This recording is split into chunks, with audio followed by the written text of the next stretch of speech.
BJP রাজ্য সভাপতি doctor Sukanta Majumdar অভিযোগ করেছেন, এই রাজ্যে প্রশাসন সম্পূর্ণ ভেঙে পড়েছে।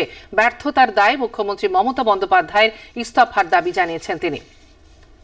লাস্ট 24 ঘন্টায় উত্তর থেকে দক্ষিণে এই রাজ্যে প্রায় 5খানি ঘটনা, 5টি ভিন্ন ঘটনা, নারকীয় ঘটনা ঘটে গেল, যা শুনলে পরে বা দেখলে পরে বোঝা যায় যে বাংলার মহিলারা কতটা অসুরক্ষিত এবং বাংলার হোম মিনিস্টার, যিনি আমাদের মুখ্যমন্ত্রীও বটে, তিনি কতটা অপদার্থ।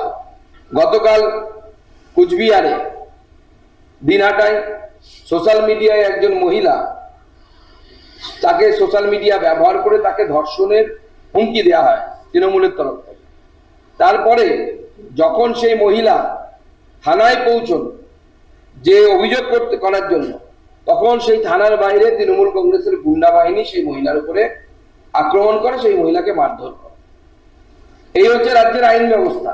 এবং রাজ্যের হোম মিনিস্টারের নাম হচ্ছে মমতা বন্দ্যোপাধ্যায়, তিনি আইন শৃঙ্খলা দেখছেন, তার দায়।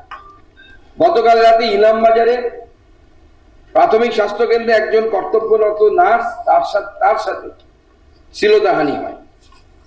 এবার যদি আমরা অন্য ঘটনায় চলে আসি, গতকাল মধ্যম গ্রামে 7 বছরের একটি নাবালিকাকে জোর হেনস্থা করা হয়।